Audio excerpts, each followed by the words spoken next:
Thank you, Shujat. And welcome to the panel, all the participants, and to Sita, Hari, and Rakesh. We had one more participant, Kiran, who is unfortunately having some connectivity issues. I'm hoping that she joins in soon. So, yes, what is our panel about this time? It's pretty much related to the theme of the conference. The outbreak of this pandemic has led to so much of change in all the workforce behavior that we see around us. More and more companies have all rushed towards work from home arrangements in a very short period of time. I'm sure your company had a WFH policy, but having it on such a scale and so fast has been a challenge for so many of us. Technology is now available for us, and people can connect anytime, anywhere to anyone from almost any device. And this is dramatically changing the way we work. I mean, we could not even imagine that the kind of activities that we are doing online today could have been done maybe about a year back. But of course, this has brought in many issues related to information security. Telecommuting is not now seen as a nice to have optional perk. Some people will have it. Maybe if you're a working mother, you might ask for a perk. But nowadays, letting people work from home has become like a business strategy, right? But we have seen that it's just not as good as being in the office with your friends. More attention is there to the importance of work-life balance, and many people are now deciding holistically, okay, what's more important to me? They're kind of looking inwards and seeing what they want to do with themselves. But there are negative effects too. I mean, people are just completely tired of this whole work from home. Sometimes the timings have gone haywire. There's fatigue, there's mental health issues are coming up. So that's also happening. So we were just when we were talking about this in our conference, when in the group that organized the conference, we were saying that let's not now go back and see what issues are there and how we dealt with them and all. Let's try to look ahead.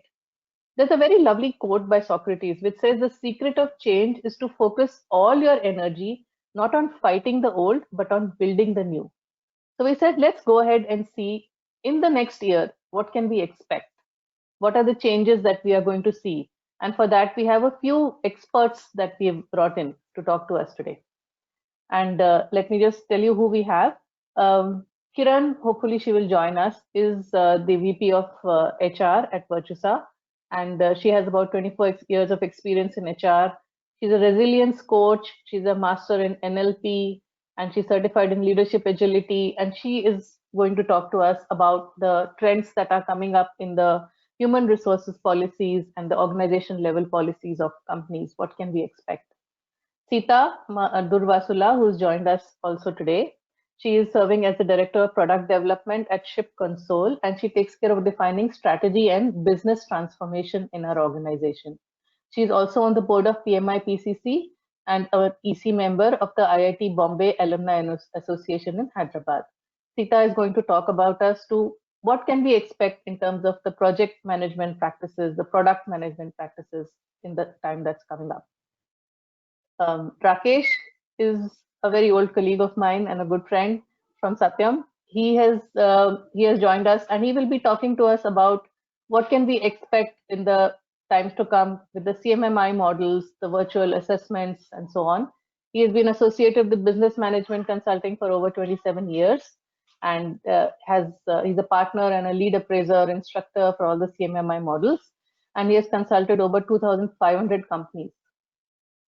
So, and the last person who is joining us today is Hari, who is an information security enthusiast, and his areas of interest include web application security, network security, DevSecOps, and mobile security. He loves to crack puzzles and create new ones.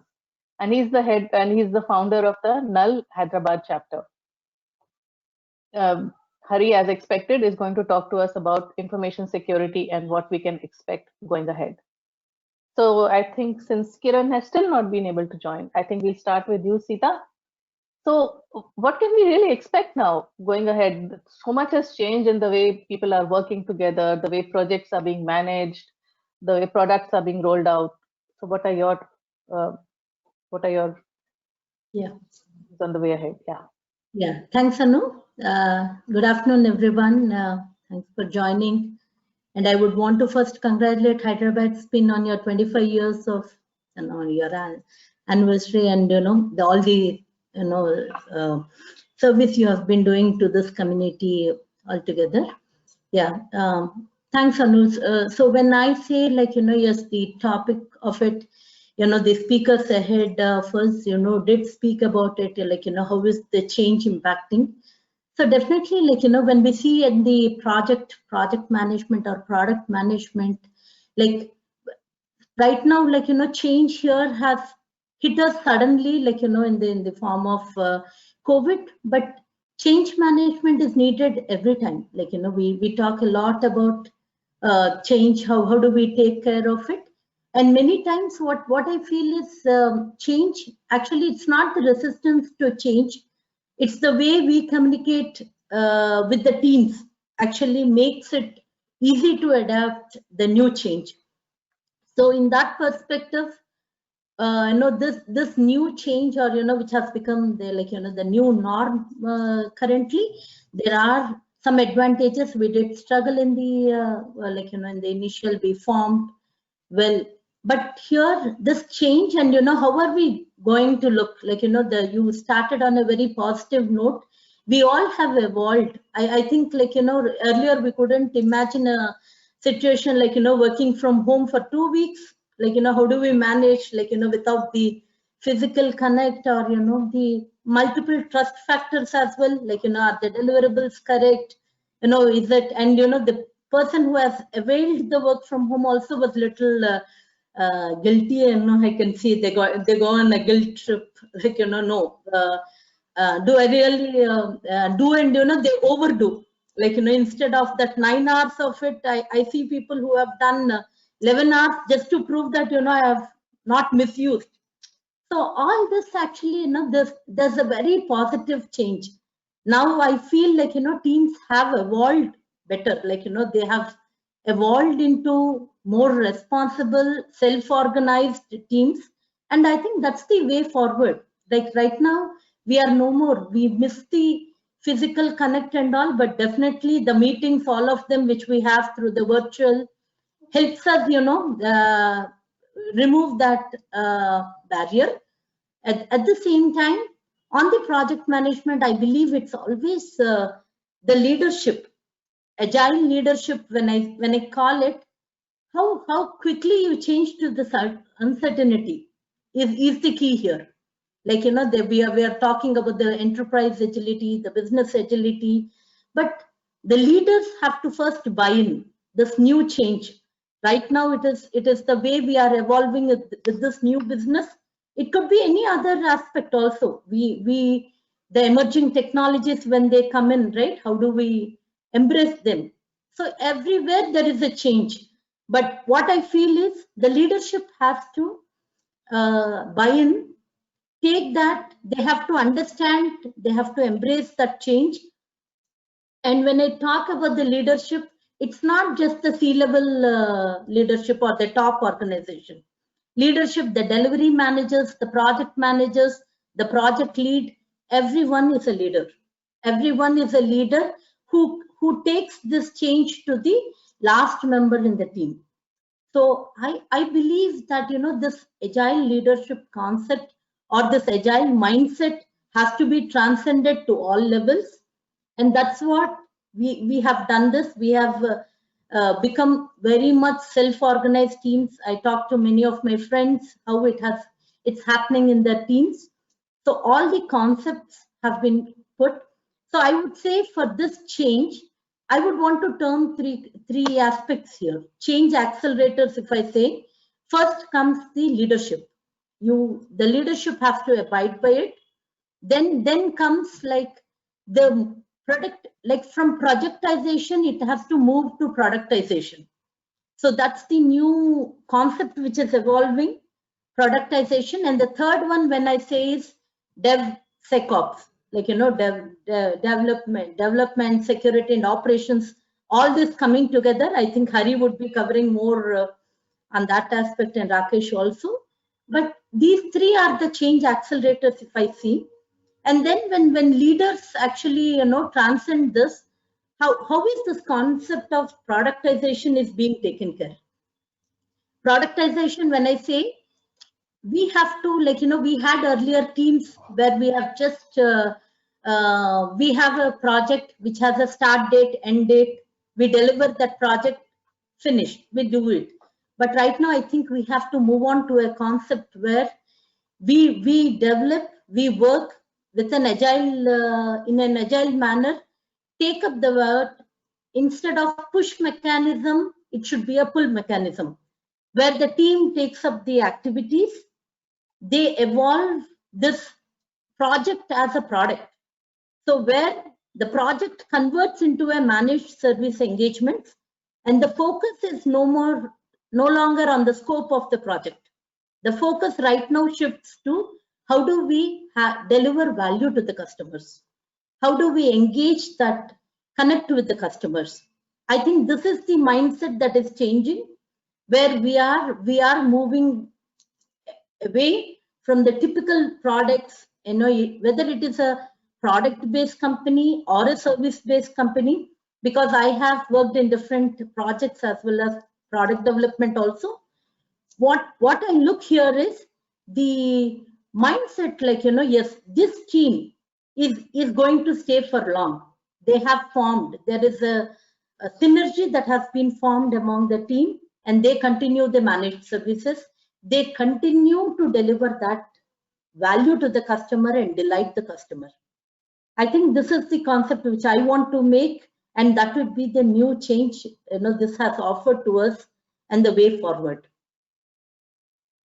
Thanks, Thank yeah, thank you, Sita. So leadership, self-organization, DevSecOps, all very relevant terms at this point of time. And definitely, I also do see a push towards product-based teams rather than project-based teams. Yeah. Yes, thank you so much. And from the agile perspective, I mean, I want to bring in some points as well. So I didn't introduce myself. I'm an agile coach. So coming to the agile perspective, what changes do we expect to see? Agile was originally made for co-located teams. Everybody knows that, right? The best teams with agile are co-located. They work in the same room, and there is this concept of osmotic communication. There's a constant, communication. Reactions to situations happen when all people are sitting together. And now it is completely distributed, right? And what we are going to see is now that the teams are going to continue to be distributed, but what there will be is a drastic change in the tools that they use. Today, I mean, there are tools like WebEx and Teams, which are very popular with people, but then there are new tools coming which are completely whiteboarding tools where teams can collaborate, they can come do their full project on one big page like Mural or Miro. These are tools which are coming up, and we expect to see these coming up much more than earlier. So this collaboration is going to change drastically. Another thing which Sita did touch upon was organization agility. So far, we have seen agility as something which is limited to the IT teams. But today, we are seeing that there is a push towards having agility in all functions in an organization, in HR, in finance, in the business units. We see that there is, in fact, the disciplined agile model, which we spoke about yesterday in the tutorial, that actually covers all these areas and talks about how agility can be built into each and every part of the organization. And that will be required if we want to acquire and sustain some sort of competitive advantage in a business. Agility will have to be now pervasive in all areas. Safe, Scrum at scale, disciplined agile, all these are now slowly coming into organizations and talking about business agility. Another area where I see a lot of change now is agile metrics. So far, we all say agile is all about business value. We deliver business value, but how do we measure this? It's not that well defined today. People are not doing it so often. So there needs to be more visibility into, how are we actually benefiting our customers? How are we benefiting the organization that we are working with, right? And that's something which we will see. Metrics will become better and more defined. And productivity also, productivity is another vague agile metric. It's nobody really knows what it is. So that's another metric which will definitely get more definite, more defined, so that people can understand where we can optimize our work and how people are working. Right. This is probably not related directly to the COVID-19 pandemic. I think this was probably going to happen anyway. Right. Another area where I see a lot of change is now testing. Testing earlier was defined as finding defects. If you find 100 defects in a day, you're a great tester. But today, you're actually not that great if you find that many defects. The logic is, why don't you work proactively with the developers? Why don't you help them to prevent defects? QA is now becoming more of, I mean, when people are talking about QA now, they're talking more of business assurance, ensure customer satisfaction, ensure a good experience, protect the good name of the organization. So we're talking about going way beyond finding defects to becoming a much more cohesive member of a team who is working towards preventing rather than finding defects. And QA is becoming a shared responsibility. It's becoming extremely technical now. The line between developers and testers is already blurring, and after some time it's probably going to disappear. That's what I'm seeing, right? So yeah, and the last area in testing that is coming up is AI. This is something very interesting that I've been seeing, that people are using AI practices to improve their testing, to understand where defects will be, to understand what kind of coverage is there, and many things are happening when it comes to testing as well. Right? So from the agile perspective, I would like to move to Rakesh. And Rakesh, can we have some of your insights on what do we expect in the great CMMI 2.0 that's coming up finally? And also, what's your experience with virtual assessments and virtual consulting? How's it going? Thank you, Anu, and good afternoon, everyone. Wonderful introductions, Anu and Sita. I think from there, we'll just build it forward. CMMI, as it has been across a couple of years now, I could say decades now, has always evolved in terms of where it was from the improvements it has shown from the industry. 1.3 has been a very successful model. It has been there for at least, I would say, 4 to 5 years now. And we have seen huge amount of adoption globally for the 1.3 CMMI 1.3 models. This model, as you all know, has been across 3 different disciplines of development, services, and acquisitions. But then we did feel that there was certain things which were missing with people who were not very clear as to why CMMI is going to be useful for them. How is that they're going to get the benefit of a business growth or a value proposition onto that. So that has been always a perspective where we hear from the market that we were not getting the returns on what we were looking at, and they had to go in for different models as well. So somehow at the end of the year, last quarter, we had seen organizations saying that we may not go for a CMMI unless and until it is a requirement of an RFP, and it may not be helping us to perform better. We do not get the returns there. So all of these things were heard by the company, the CMMI Institute, and the team which was looking at the CMMI as a project. And on hearing this, we believe that yes, there are certain things which are missing in that, and so that brought into the whole perspective of creating the version 2.0, which is a totally new, improved, enhanced CMMI model. So this model is technically on from early second quarter of 2019, but then we saw the sunset officially of version 1.3 by the 30th of September 2019. So currently we only have this model which is up and running. So let me quickly tell you a little bit about this model, now what it means and how we look at it. So the whole perspective of this model was to improve business performance. The whole context was whatever we do has to be built on a capability area, and it's no longer what we used to see as process areas or specific focus areas. So we're building capability areas, and we are looking at how do we improve performance. So business goals are tied directly to the operations in order to drive measurable and improve performance against time. We wanted to leverage current best practices. We wanted to see how we are going to improve on what is happening and how we can kind of enhance that capabilities. And we also heard a lot in terms of when organizations were looking at agile, and how agile was kind of quickly coming into the way project management was done. But then somewhere as lead appraisers and as observers, we did find that there was some kind of a lacune that we were unable to measure performance the way it was supposed to be done. So we built in a very strong component in version 2.0, which is build agile resiliency and scale agile up, which means that a very direct guidance on how to strengthen agile with Scrum projects and processes was given. And it was focused on how do we improve performance. So performance and creating a habitual persistence of what you're doing has been the key takeaway on version 2.0 models. Another quick important point which we saw in this change has been the way we do appraisals. So we no longer call it as appraisals, we call it as benchmarking capability. So the appraisals erstwhile is now benchmark appraisals. And then we also have appraisals of a sustainment nature or reappraisals as well. So a benchmark appraisal, as it happens, is a 3-year kind of recognition which happens for a company. So the overall intent of version 2.0 has been largely to create the impact on performance and build performance and capability, which is why the reason is that when we do an appraisal today, we are also seeing that we also submit a performance appraisal report, which has never been a case with our earlier appraisals. So an appraisal report is something which talks about, I mean, it does not directly impact your rating of your appraisal. It does not impact the way you have been performing as processes, but then it certainly gives you a footprint for your own sponsor to look at it, and this is how you have been performing and how you have been utilizing your resources.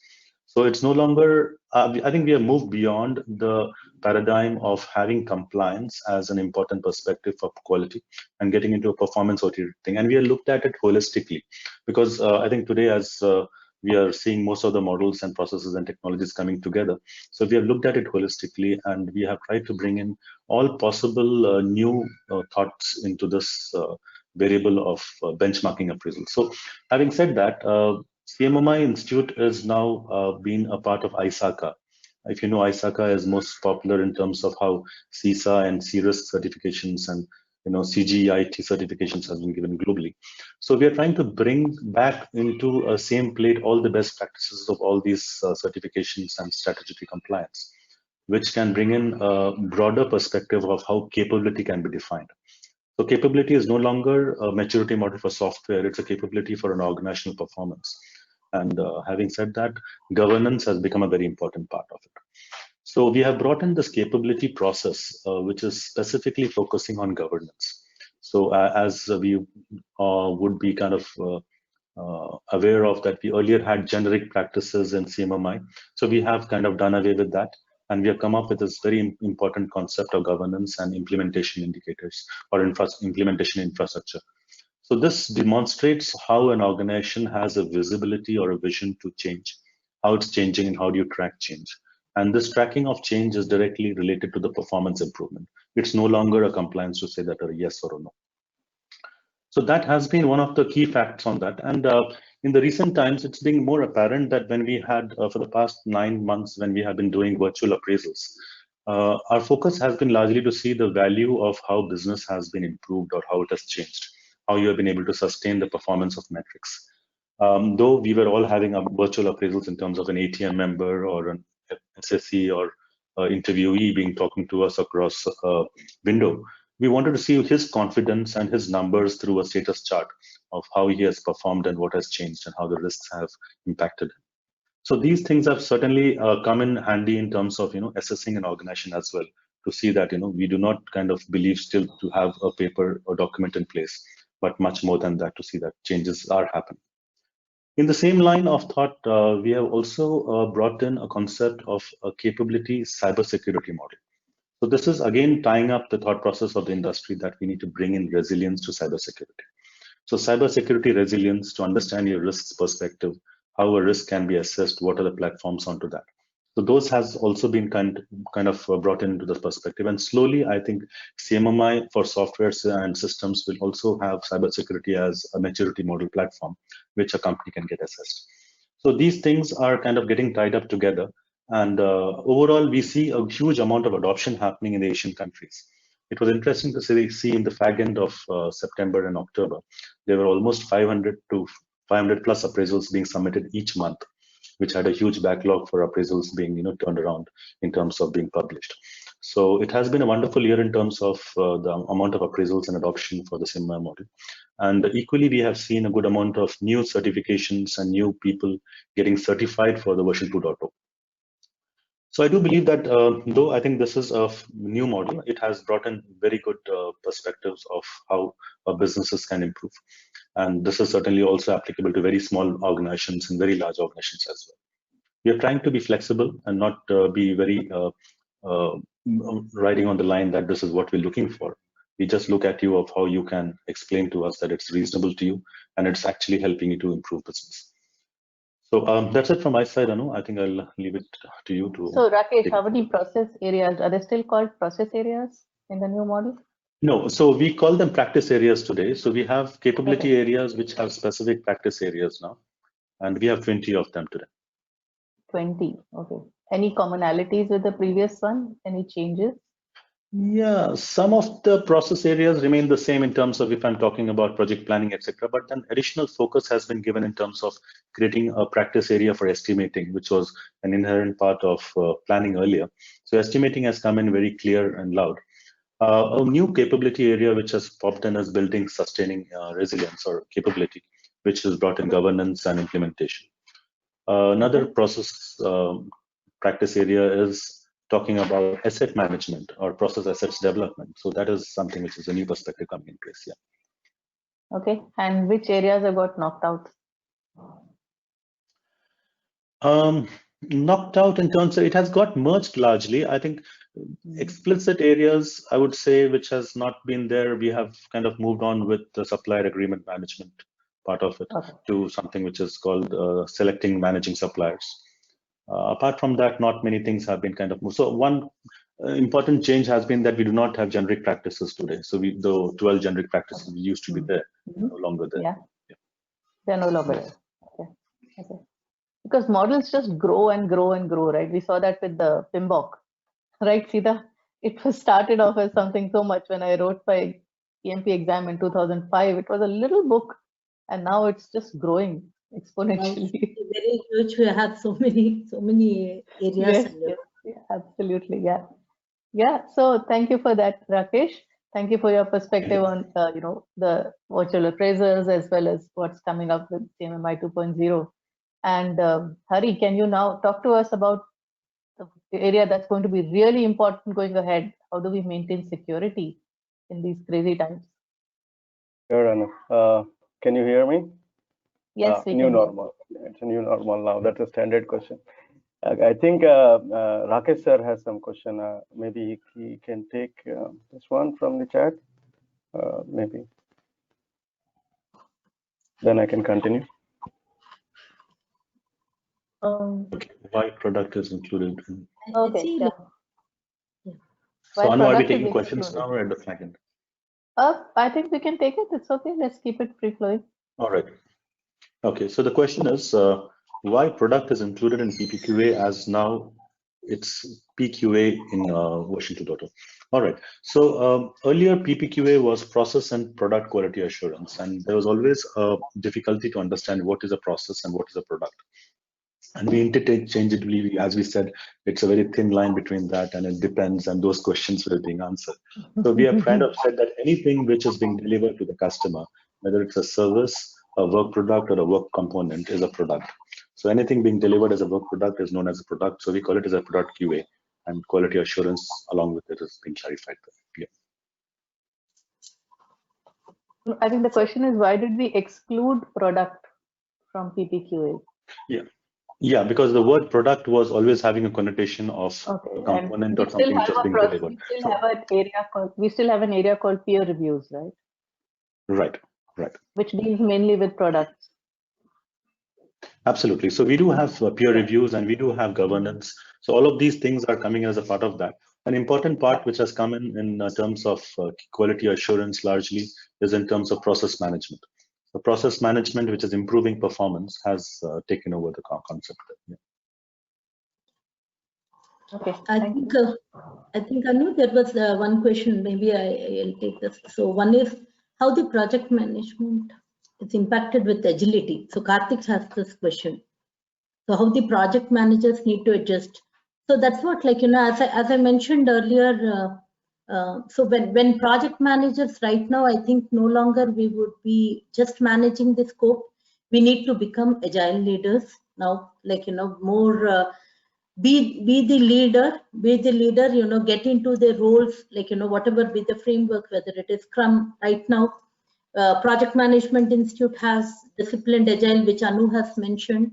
So Disciplined Agile, stresses more on, like, this Scrum Master, or, the senior Scrum Master is what it's stressing. So where the leaders, like, the team lead, or, he takes up the entire flow of it, like, and ensuring that the teams evolve with their way of working. So here, the main concept what we touch is context counts. So you are the one, your team according to it. So there are no, it's only any framework, or the DA also, it's a process toolkit. It gives you all the tools according to your business, according to your scenario. You pick the right ones. What needs to be done to your team, you take that, you adopt it, and there could be some learnings, you evolve again, create your new way of working. So the WOW is a new concept, that's coming up, and each projects or each teams will evolve with their own WOW. So that's how we would do. Yeah. And how do project managers need to adjust themselves? I think they need to just understand that there is a new normal, right?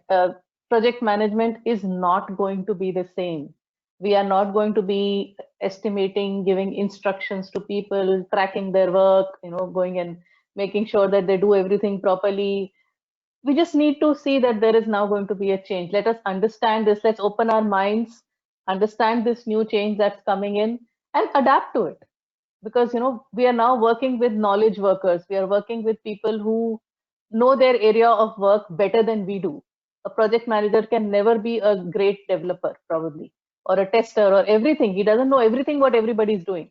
So he needs to realize that they know it better than me, and I need to just allow them to work, right? So we need to open our minds with this whole new concept that's coming in. That's my perspective on this. Yeah.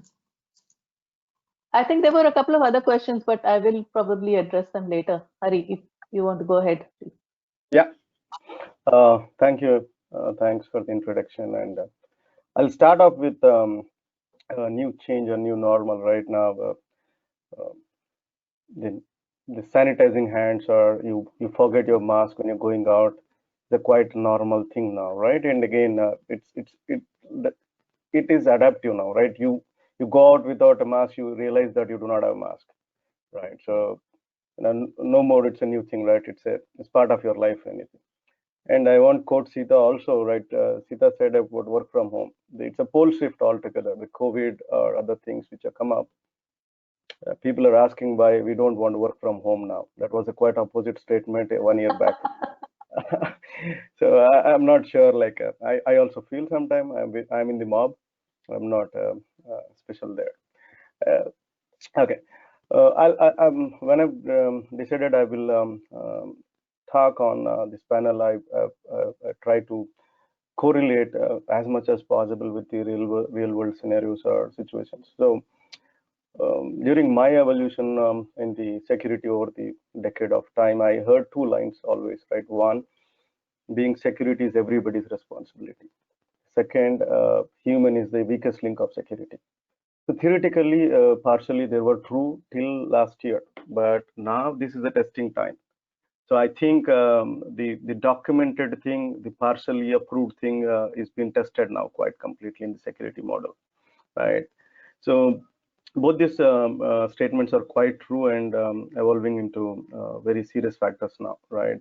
Earlier, you are in a secured zone where you enter into office, you have firewalls, you have VPNs, and you have a n number of people protecting you, your laptop and other things. Now, I know most of people are using their office laptop for kids' homeworks or their phones to be like. See, I'm not raising or no disrespect to anybody, but see, obviously, again, I'll come back on the statement. Security is everybody's responsibility, right? Your office device is your responsibility now. Yes, company will do the factors, the implementation, the prevention methodologies, everything, but you are the person who is going to act on it, right? So strangely, I'll give a quote, like somebody was asking another session, right? What's the strongest password, Hari, you recommend?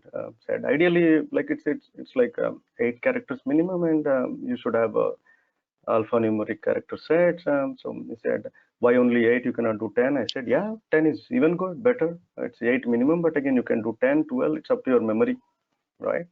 So somebody said, then if it is 14, nobody can hack me or nobody can steal my password. I said, unless you don't write it somewhere, right? Unless if even it is 20 characters password also, unless you don't say to someone, unless you protect your password as it is. So the analogy, what I'm trying to prove here is like companies or any other enterprise can do a job to certain extent, but how do you protect is the major part playing in last 1 year. That brings me up. I'll only talk on India stats. I'll not talk on global level. It would be very tough to digest for ourselves, right? Again, at India level, we see 37% of cyber data breaches happen. I'll not take the names. So you can Google it like filtering last 1 year. You should be able to see a lot of big companies have got data breaches. When I was reading these articles, I felt that why the data breach is happening now, right? A common question anybody should understand, right? Why is this year special that data breaches are increasing? So it is like there are a lot of time for individuals, what we call attackers or hackers, and they also have a lot of opportunities now because of people are working from different time zones, different places. So that's a possible scenario what they're talking. The second, when we talk about attacks, right, cyber attacks, you don't believe it is 500% increase from the last year. 500%. It's only India I'm talking. So I'm not trying to say that there is storm coming up, but again, these are the facts. So a lot of time people ask like how I could be secure and how can I be more vigilant when we are working, right? So there are a lot of tough jobs companies does for us, right? A lot of people say like they need to enter 2 passwords, right? They need to enter 2 passwords. That's again, I heard a weird story saying that you are okay to enter a Google CAPTCHA to get into Gmail, but you're not okay to enter a 2-factor authentication on a company enterprise accounts. So that is stuff. But long story short, there is a huge rise in the attacks. There is a huge rise in the data breaches. What kind of attacks are improved from last 1 year during the COVID? I see ransomwares. I'm sure most of you are aware by ransomware. Just for one-liner, ransomware is an attack where a malicious code gets into your mission, either possibly by clicking or downloading something, and it encrypts the data, right? Again, the intelligent attack, the encryption is a way of protecting your data, right? Keeping the confidentiality. Now the attackers use the same encryption for encrypting your data and asking ransom. So the modern kidnap, what we call, right? The second attack, what we saw recently is data breaches on infrastructure level. So again, this is the reason Sita was talking about DevSecOps also, right? Let's say I'll give a scenario where a company urgently requires an instance where they want to test it, they want to do a UAT, the customer is on foot. So they have process in place, everything is done. On a Friday evening, they delivered, the instance is up, running, the data is deployed. Customer said, okay, all good, we are fine. And somebody forgot to take out the data or take out the mission. So the second the second number in the attacks was infrastructure attacks, where most of them are unguarded or unprotected or weak passwords or basic configurations, or what we call as a default configurations. The third one is most of them is phishing again. The phishing is very common, and I don't feel shy to say that sometimes I try to validate if it is a phishing link or not for 2-3 minutes. Right, I'm sure I'm into this domain and I still doesn't trust all the links. So phishing is something which is the big change of phishing in this year. What we noticed is the phishings are targeted attacks now. Earlier, people would send a phishing link on a random basis or at a mob, like 1 million people on random email addresses or phone numbers. But now phishings are specifically target to enterprise, maybe due to competition, due to the brand value, other things. This is called spear phishing when you target a company altogether. So these are three things which I want to mention, and also the cost of security incident also raised to 1 million now. So there are two reasons why I would say why it is raised high, because the amount of data which in each breach is equal to the cost, technically speaking. Right? Let's say I have a great PI value which has been got data breach, sold in dark web or some other places. That's the value, and how do you fix it? What's the damage for the brand? What's the damage for the business is the cost.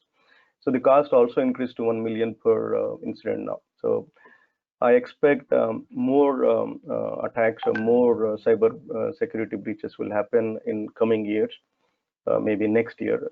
Touch wood, God grace, I won't get back to normal life again. But anyway, so that's all I have. If any questions, happy to answer them. So Hari, my question is that since there is this so many attacks happening, they're increasing as you are seeing. So what is expected to happen? How are we going to strengthen our systems? What is expected going ahead? That's a good question. I would answer this in two folds, right? You're working for an organization or you're working for some company or any other things. So the company or the enterprise will do the best job for you to protect from known attacks or known best practices. You need to follow them, right? So, but again, it's all we as an individual using PA data or a sensitive data, how we handle them is important, right? So it's ultimately the standard rules which will come what security is trust but verify, right? You can trust but verify before you click something. Seeing the emails or sending the transactional data or using your laptop to right reasons and right means, right? And also don't connect to free Wi-Fi. Wi-Fi is not costly. Maybe 5 years back somebody would say it is costly, but no, it's quite cheaper now. So don't connect to open Wi-Fi's. Don't log into portals which are not trustworthy. The biggest string I would say is like, don't be there could be lucrative offers on your screens. Please judge them appropriately.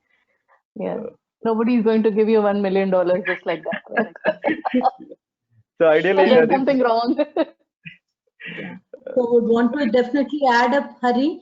Be prepared for more and more work coming up, because that's the new trend, and all the project managers out there. So the more and more focus is now on the continuous integration and continuous delivery. The CI/CD DevOps.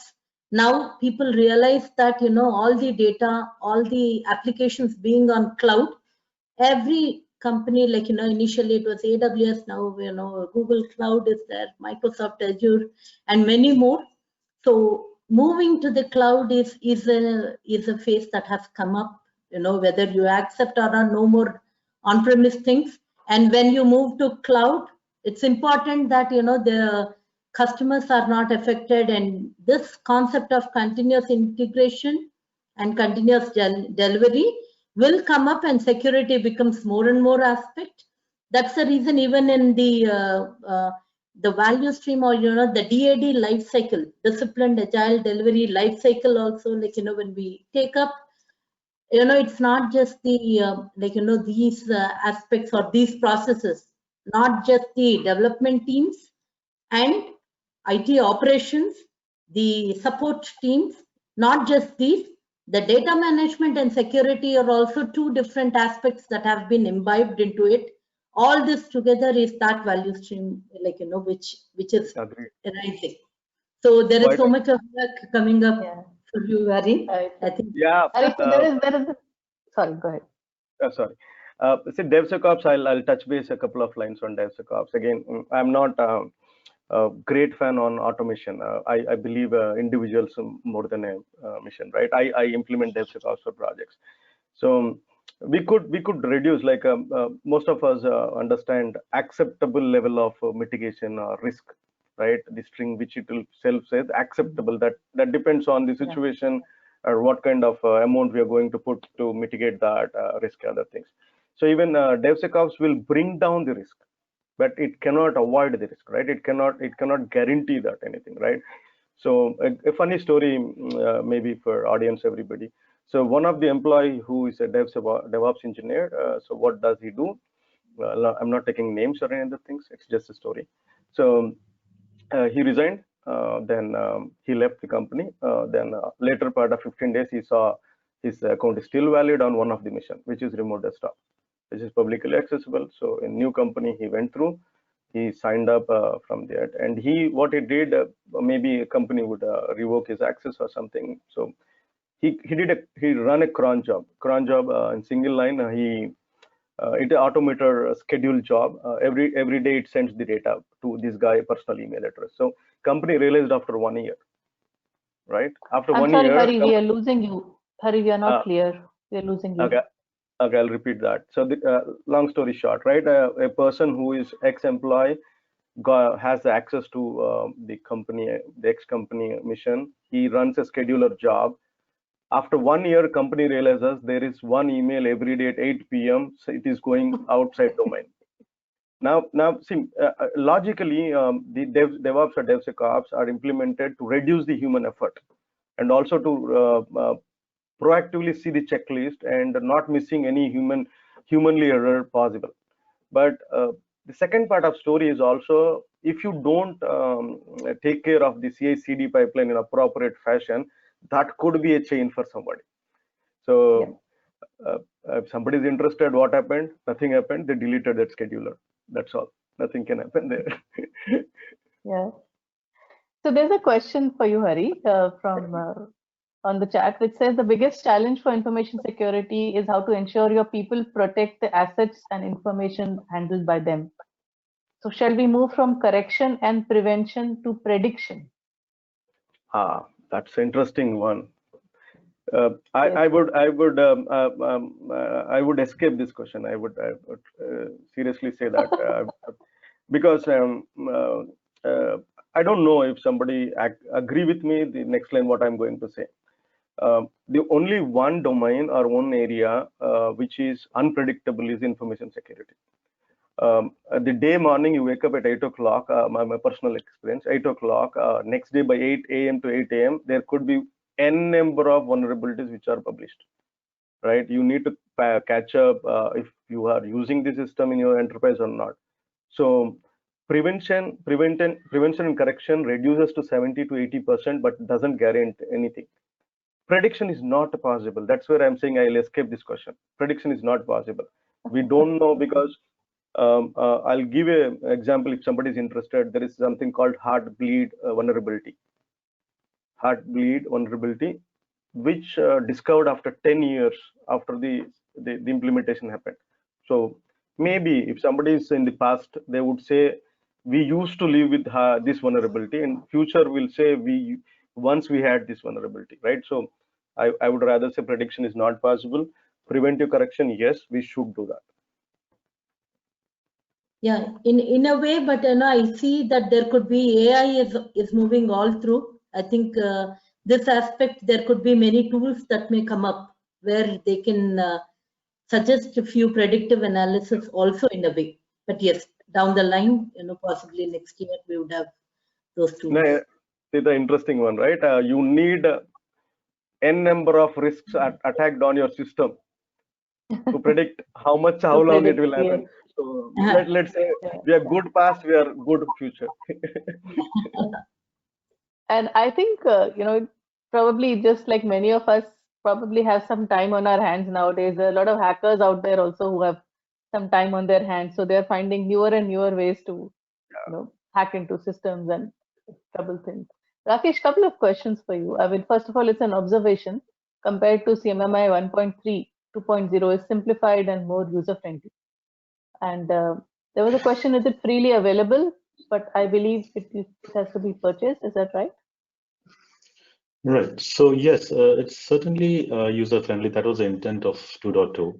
And we did go away with books, so it's made available online only now. So now, yes, it's not freely available. Thank You God, have three yes. options with you. Yeah, so it's three options with you. If you take annual license, it's $250. One-time license is $150, and then you have a trial license for $50. So Oh, okay. So no, to you read also the have a model, you different need a license. license? To read the model, you need a Yes, license now, huh? Wow. that's right. To actually have a copy of your own, you need a license. But then in case you are authorized, certified person who has attended the training program, you get a viewer. You can see the model, you can't download it, but then you have access to a viewer of CMMI model for a year's time. So that's available. So it's kind of simplified there, but then it also has brought in the concept that you need to kind of bring in from the perspective of how you do your work, and rather not focus on each practice and sub-practice and kind of implement it. So yes, Yeah. that's the answer to that. Yeah, I remember looking at practice, sub-practice, tick, tick, tick. Yeah. Okay. Right, and actually also it used to create a lot of confusion in the minds, because in the past couple of years we have seen huge amounts of books which had been launched in CMMI 1.3, and each one claimed to be the best interpretation of the model. And eventually we did find that many people had a very regressive views of looking at how they could go about for high maturity. So that's why we had kind of said that, I mean, this is the official interpretation or guidance which you could look onto it online, and everything else is just their own viewpoints. And another question is, does 2.0 cover the cybersecurity process? Not as a model today, but then yes, it's trying to get integrated, because it's a separate platform as a CMMI for cybersecurity. You can do your risk assessments there. You can also assess your maturity level as a separate platform today. But we have not come up with a method to integrate services and development along with cybersecurity as a maturity benchmark. So yeah, but that might be coming in very shortly. Okay. So there is, I'm just going to pick up a few more questions from the chat. There was one about which model is going to become more popular, disciplined agile or safe. And as a person who works with both the models, what I would like to say is that I don't think it's a competition. I think they are both launched to become popular. SAFE has a head start. It's quite popular today. In fact, the recent survey that we have done with our with the hide spin benchmarking survey, it said that SAFE is being followed by quite a few organizations. Disciplined agile is something new. It's coming up, but with the weight of PMI behind it, I'm sure it's going to take off well. And I think PMI is actually trying to come up with a lot of agile perspective in its base project management certifications also. So, even a project manager who is in any other field other than IT is also expected to know what agility is all about and understand how they can build it into their own work and so on. So which model will become more popular? It's difficult to say at this point, right, Sita? Yeah. So yeah, definitely, PMI has come in a big way, and looking at the DAD thing, so it has addressed the agile industry also, and PMI has put in its processes in a way, and I think both are same, both have their own pros and cons, but yes, disciplined agile will be going a long way. It has very good features, like it is like a umbrella, if I can say, and they say it as it's a PMP of agile world. So they do say that. So we have to see where it goes. SAFE has a bit of a head start right now. So yeah, it has the earlier advantage, but yeah, definitely, yeah. Even in terms of the certifications and the everything, SAFE has got a bit of a head start. The number of people who are available, qualified, this, that. So yeah. Okay. So another question is, sorry, go ahead, Sita.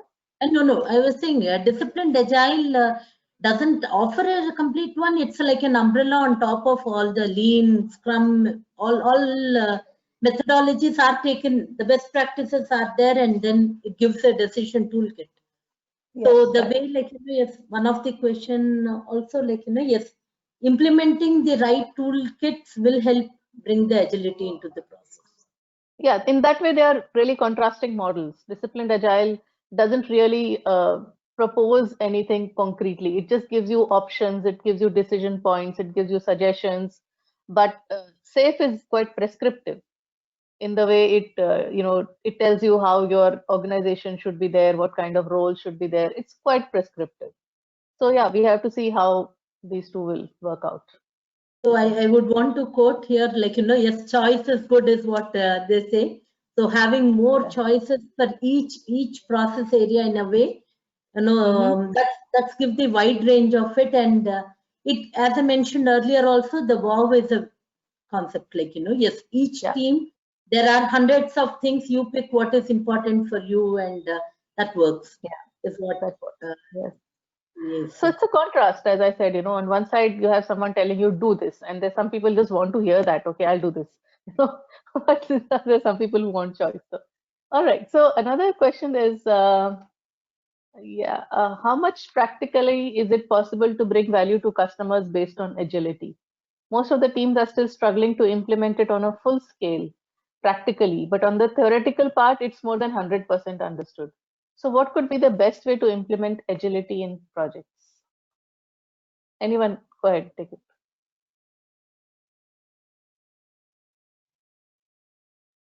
Yeah. So yeah, as I mentioned earlier, like, the best way is identify what is, like, what is the context which your team is working. So there are many scaling factors, like, yes, whether you are co-located, whether you are like, how is the distribution of the team members, like, what is the geographic areas you are concentrating. So definitely look at all the scaling factors and fit in, like, what is important for your business. And then implement the right practices. I think in that way you can bring in the agility in it. What works for some other team may not work for you, but you can definitely take in the best practices there. So I think look at the various frameworks available, and definitely you can implement and you will evolve. And how is it possible to bring value to customers? I think Agile is actually all about bringing value to customers and going to them early and showing them the value that you've developed, getting their feedback. And I think it's the whole model is all about how we can enhance the way we deliver value to customers. Yes. And another question: how do we bring agility into HR, finance, IT?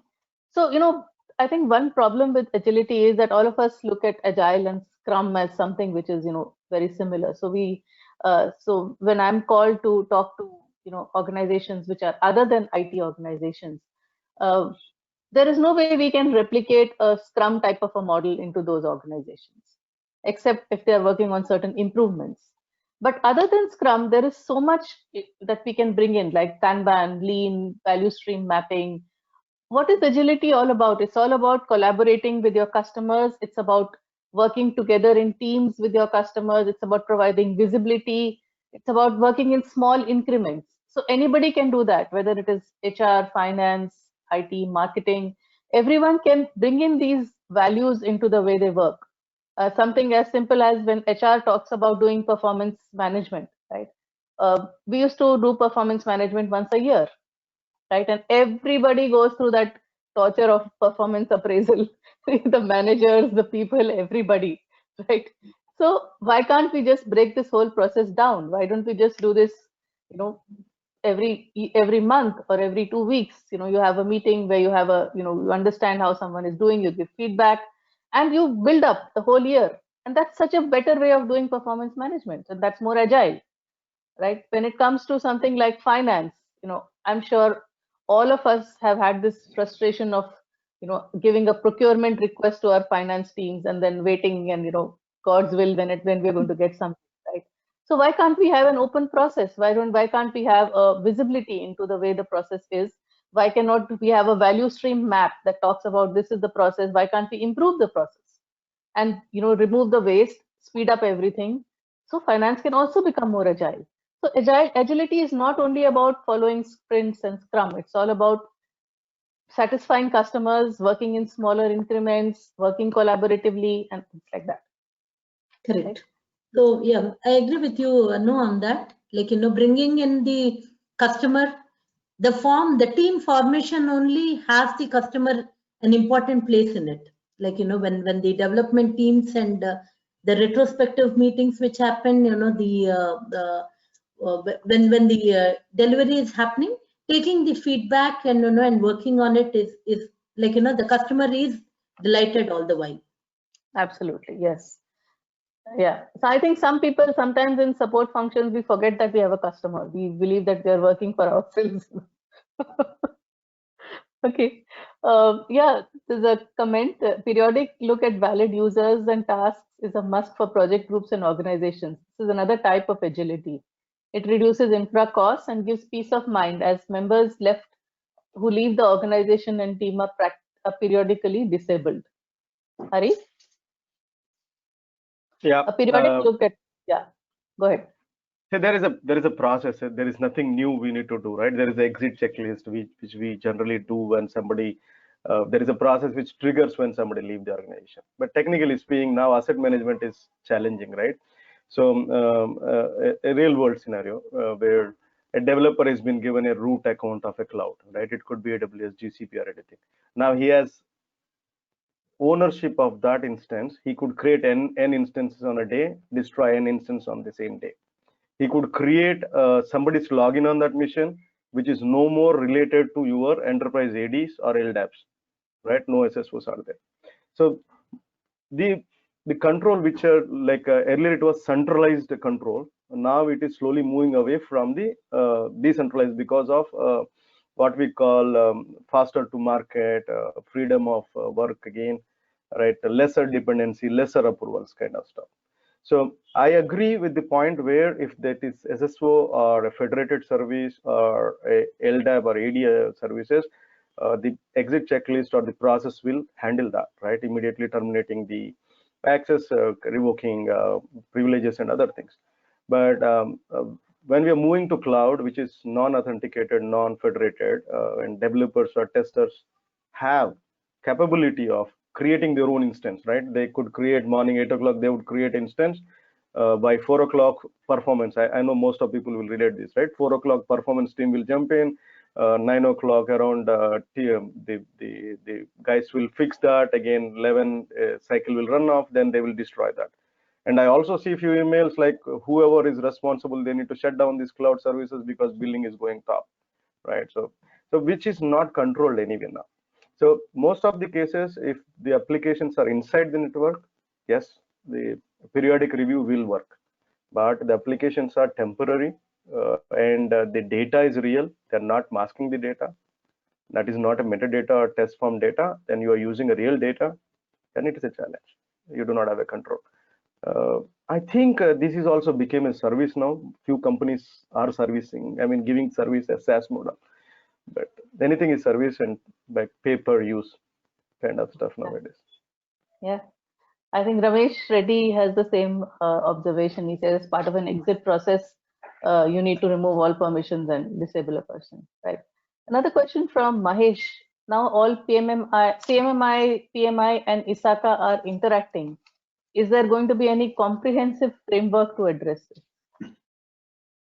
Right. So yes, the intent is that we are all having a common front end in terms of how it's going to be utilized, and each one of them are going to talk to each other, which also means that you will have a framework which, if you get credits on a certain model, you get credits on acquiring another information on another model as well.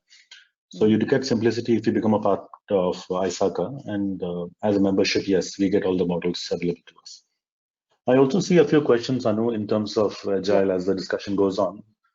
From the perspective of an appraisal, somewhere we do feel that, I think you would also kind of concur in that we do find organizations, few organizations within India and Asian countries where they have taken Agile as a methodology of simplicity and not need. And so I think that has to be brought in loud and clear, that it has to be an efficiency requirement to move into Agile. And Agile, following a Scrum process or any other process, has to be totally oriented towards how your performance is improving. So if that's not the focus, I think using any other project management model will not work. So the intent of Agile was brought in to improve performance. Yeah. Yeah, I Good. agree that agile is not a reason to not do any proper project management. There is nothing that prevents us from managing scope, time, cost, quality, risk, all these parameters in an agile project. So if you want to be certified, if you want to be assessed or with a CMMI model, and we are following agile, we still need to adhere to all these concepts and show how we are taking care of them. Yes, and you still do need a project management methodology, which you have to build it Yeah. on your own. And Yeah, I you have to build it absolutely on am that. okay that, yes, you could have a Kanban method. That's a way of how you track it. And I've seen organizations who have been using project management through a tool like Trello on a phone, and they used to see how they have been able to manage the backlogs of each day's activities across different teams.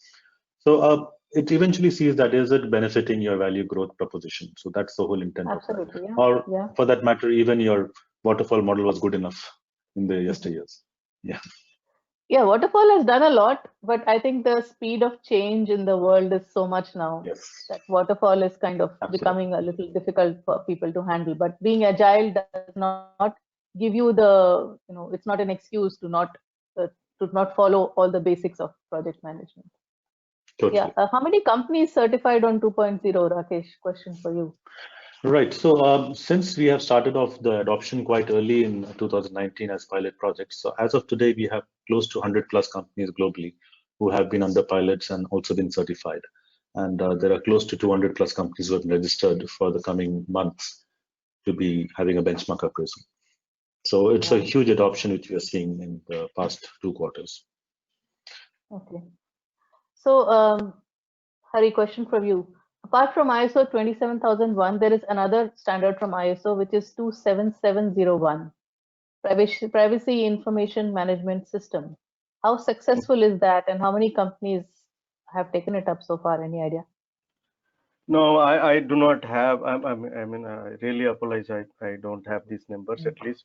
But I would rather say a lot of certifications from security standpoints are driven by customer, right, than the data. Yeah.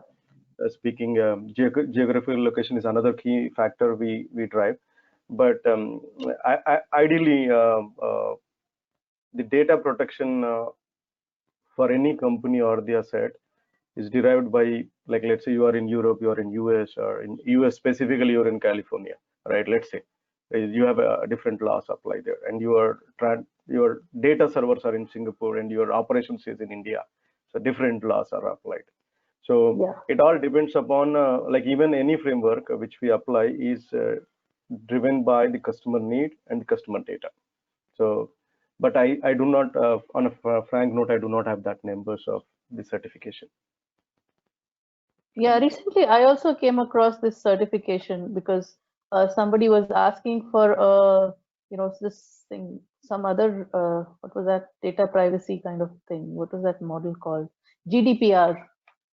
They wanted a GDPR certification. So somebody suggested that ISO 27701 would be a better certification to go for. Okay. I said we cannot predict, but I'll change my word here. So I think sooner or later, in a year or two, we will have also a law where India will also go with the privacy laws, strict privacy laws, as Singapore and other companies, right? GDPR specifically talking it at a high level. It says that European data need to be residing in Europe. If it is if it transformed to any other company, or it process in any other country, they should follow the European law. So that's how it works, right? So there are key factors like right to forget, right to delete, or right to transport, or then a bunch of things there. So it is protecting their privacy, right? So the EU has come up with such a framework which says that we protect our own citizens' data, right? Even if my data, which if I'm a European, right, again not, but again my data, if it has been processed in US or India, right, again the company or the enterprise need to follow the framework, and the law, the frameworks and laws are so such stringent that there is very minute chances that the owner of the data will do something mistake. Great, thanks. So I think we're almost on time. I think we started a little earlier, so we will finish just with this one last question. PMBOK is changing. So how much % of agile concepts can be expected in the 7th edition? I don't really know this answer. Sita, would you like to predict? Yeah. No, nothing as of now. We need to wait and look in. But there is so much of synergy coming in. But I think those two will be kept apart because each has a different audience as well. So I don't think so that they will merge. Each has its own merits and different audience to be interest. And I think already a lot of agile concepts have been brought into the PMBOK. Yeah. Okay, so with that, I would like to really thank you, Sita, Hari, and Rakesh for being a part of this panel today. I'm sorry we missed Kiran. It would have been great to hear her perspective on the HR practices that we will be able to see going ahead. And maybe we'll ask her to just write a note to the participants about it. Yeah. Thank you so much. And Shujat, handing back to you. Yeah. Thank you. Thank you, Anu. Thank you, everyone.